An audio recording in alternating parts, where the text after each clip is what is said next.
안녕하십니까. 향분 안보교수 임유정입니다. 지난 주간에 있었던 국내외 주요 안보 관련 뉴스를 국내, 미국, 북한 주변국 순으로 전해드리겠습니다. 먼저 국내 관련 뉴스입니다. 합동참모본부는 북한이 16일 오전 9시 30분쯤 평양 순안 일대에서 미확인 발사체를 발사했지만 발사 직후 실패한 것으로 추정된다고 밝혔습니다. 군 당국은 발사체가 초기 단계에서 상승하다가 20km에도 이르지 못해 실패한 것으로 보고 있습니다. 이번 발사체는 탄도미사일로 추정된다고 말했으며 기종 및 폭발 여부 등은 한미 정보당국이 추가 정밀 분석 중이라고 전했습니다. 북한의 이번 미사일 발사는 올해 들어 10번째로 윤석열 당선인이 대통령에 당선된 이후 처음 미사일 도발로 실패한 셈입니다.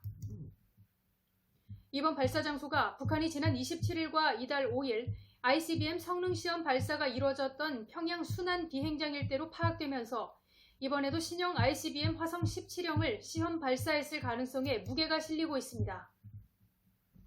미 국무부는 이날 북한의 미확인 발사체 발사와 관련해 북한의 탄도미사일 발사를 규탄한다고 밝히고 이어 우리는 북한이 더 이상의 도발을 자제하고 지속적이고 실질적인 대화에 관여하기를 국제사회와 함께 요구한다며 대화를 촉구했습니다.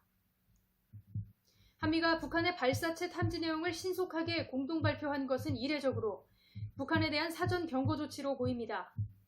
현재 북한은 ICBM 시험 발사 재개를 검토하겠다고 밝힌 데 이어 폭파했던 풍계리 핵실험장 일부를 복구하고 11일 김정은이 ICBM 발사가 가능한 서해 위성 발사장 현지 시찰을 하는 등 북한이 모라토리움 파기 움직임을 보이고 있어 한미 당국이 정보, 감시, 정찰 자산을 증강하며 예의주시하고 있는 상황입니다.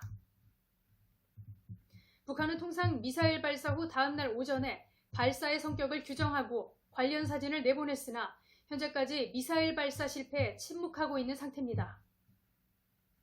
전문가들은 북한이 최근 러시아의 우크라이나 침공 사태를 보면서 체제 안전을 위해 핵과 미사일 강화에 더욱 집착하는 것으로 보고 있으며 한편으로 외교적 딜레마에 빠진 미국을 단계적으로 수위를 끌어올리며 최대한 압박해 협상 주도권을 잡고 김일성 생일과 남한의 새 정부 출범을 맞아 대내외 과시용으로 1, 2주 내에 추가 탄도미사일로 도발을 할 가능성이 큰 것으로 보고 있습니다.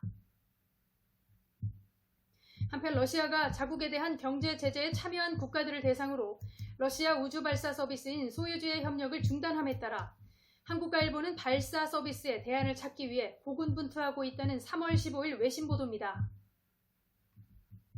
소유주는 러시아 우주국이 운영하는 로켓 발사 서비스로 비슷한 조건의 다른 우주기업보다 저렴한 가격에 신뢰 높은 서비스를 제공하고 있어 일본과 한국 등 거의 모든 위성 사업자들은 위성 발사를 소유주에 의존하고 있습니다.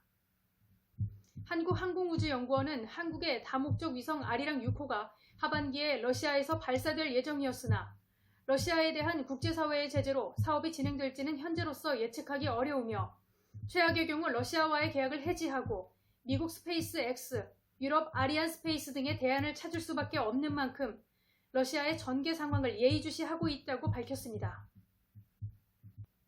러시아는 우리 정부가 28일 4대 국제수출 통제체제 등의 대러 제재에 동참 의사를 결정하자 주러 대사는 깊은 유감과 남북러 삼각협력 사업을 언급하며 경고성 발언을 한 바 있습니다.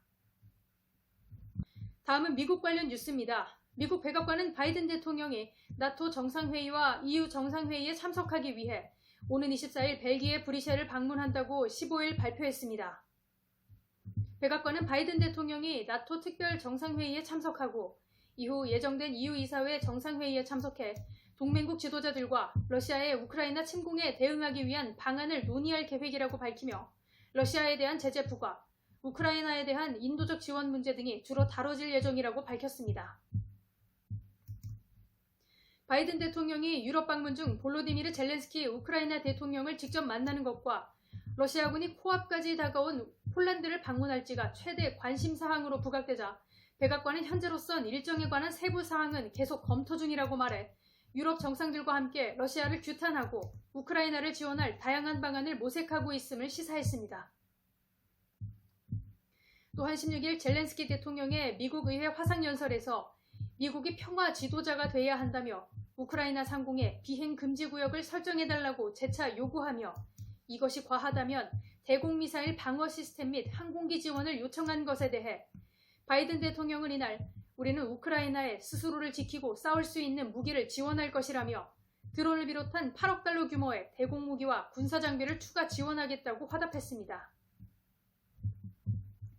바이든 대통령은 여기에는 800기의 스팅어 대공미사일 시스템과 국민을 보호할 수 있는 헬리콥터가 포함된다고 밝히고 다만 비행 금지구역 설정과 병력 배치 등은 나토와 전면전으로 이어질 수 있기에 이번에도 이 옵션은 고려하지 않은 것으로 알려지고 있습니다. 한편 미국은 15일 러시아 사법부 인사들과 러시아의 우크라이나 침공을 도운 알렉산드로 루카셴코 벨라루스 대통령을 제재 대상에 추가했습니다.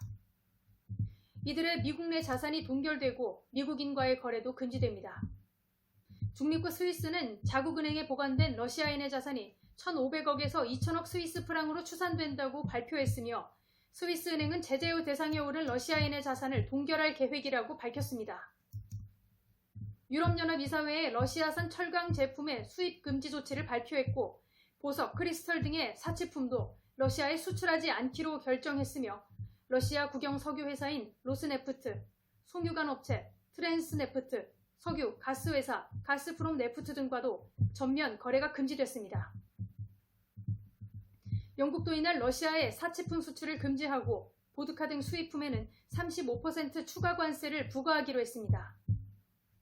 서방의 대러시아 초강력 제재 조치로 국채 가격이 액면가로 10% 아래로 하락해서 사실상 부도 위기에 처한 러시아도 이날 바이든 대통령과 토니 블링컨 국무장관, 로이드 오스틴 국방부 장관, 제이크 설리번 국가안전보장회의 보좌관, 힐러리 클린턴 전 국무장관 등 미 고위 인사 13명을 대상으로 입국 금지 조치를 내리고 미군과 미국 기업인, 언론인도 제재 명단에 추가하겠다고 경고했습니다.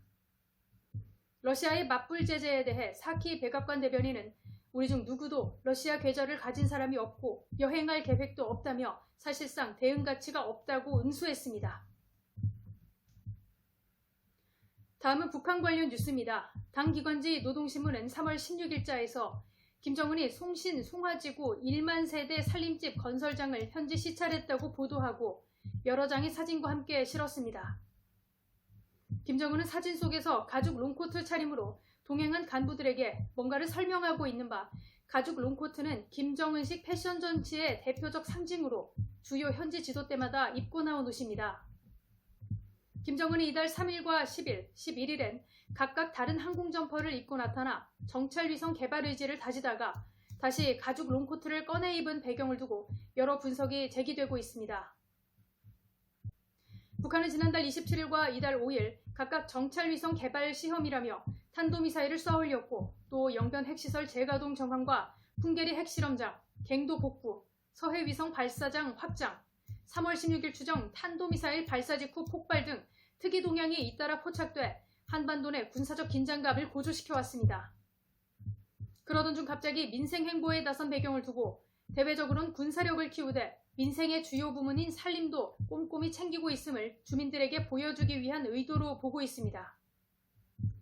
김정은은 미사일 시험 발사 참관, 중요 무기체계 생산 군수공장 현지 지도 등 군사 관련 행보 때도 가죽 롱코트를 입은 적이 있지만 작년 12월 양강도 삼지연시 방문, 올 1월 28일에 보도된 연포 남세의 온실농장 방문 등 민생 현장에서 좀 더 자주 입어왔는 바 가죽 롱코트 차림이 항공 점퍼 차림보다 민생을 챙기는 모습을 연출하는 데 더욱 효과가 있다고 판단했을 수 있다는 분석이 제기되고 있습니다. 김정은은 이번 송신 송화지구 현지 지도에서 내달 15일 태양절인 김일성 주석 생일 제110주년에 맞춰 살림집 입사식을 열 계획임을 재차 언급했는 바 1년의 군사 행보와 별개로 10년간 건설 업적을 대내외 과시 등 경제 성과에 중점을 둔 태양절 경축 분위기를 연출하려는 의도를 갖고 있는 것으로 풀이됩니다. 다음은 주변국 관련 뉴스입니다. 파이낸셜 타임스 등 주요 외신에 따르면 우크라이나와 러시아의 4차 평화협상 사흘째인 16일 처음으로 제안된 내용을 전면 논의하기 시작했다고 전했습니다. 우크라이나는 나토 불가의 입장을 재차 밝히며 돌파구를 찾고 있지만 러시아는 영토 문제에 입장을 굽히지 않고 있는 것으로 알려지고 있습니다. 우크라이나의 중립국화 논의를 중심으로 양국 협상이 진전되고 있다는 사실은 러시아 세르게이 라브로프 외무장관이 먼저 러시아 매체 RBC 뉴스와의 인터뷰에서 우크라이나 중립국화 방안을 진지하게 논의하고 있다고 밝혔고, 드미트리 페스코프 러시아 대통령실 대변인도 우크라이나가 오스트리아나 스웨덴 지위에 근거한 우크라이나의 중립이 가능하다고 밝혔습니다. 우크라이나 측 평화회담을 이끄는 미하일 포돌리아크 대통령실 고문도 현재 언론에 조만간 평화협정에 도달할 것이라며 휴전 기대감을 높였지만 명확히 규정된 안전보장이 필요하며 러시아가 제안한 오스트리아 스웨덴식 중립국 모델과 영토 문제는 동의하지 않는다고 밝혀 세부사항 논의에 많은 시간이 필요하다는 점을 시사했습니다. 블라디미르 푸틴 러시아 대통령은 연설에서 중립국 지위를 논의하기 시작했다면서도 평화협상과 별개로 공색을 계속 이어가며 군사작전의 모든 목표를 달성할 것임을 분명히 했습니다. 우크라이나는 러시아 측이 우크라이나와의 협상 내용을 적극 공개하고 긍정적인 메시지를 보내고 있지만 푸틴 대통령이 완전한 평화를 이행하겠다는 의지가 있는 것인지 의심하며 혹여 군대를 재편성하고 공세를 재개할 시간을 벌기 위한 것이 아닌지에 대한 불안감도 드러내고 있습니다. 안드레이 코지레프 전 러시아 외무장관은 인터뷰에서 러시아가 우크라이나와 협상하는 것은 오직 쇼일 뿐이라며 우크라이나에서의 승패가 결론날 때까지 협상을 질질 끌 것이라고 말했습니다. 전문가들 사이에선 푸틴 대통령에게 평화협상은 시간을 벌기 위한 수단일 뿐이라는 회의론과 우크라이나에 칠러 정권을 세운다는 당초 목표가 좌절된 이상 키이우 점령 같은 군사적 목표를 달성한 후 돌파구를 찾을 수 있다는 엇갈린 전망이 나오고 있습니다. 이상으로 향군 주간 안보 뉴스를 마치겠습니다. 감사합니다.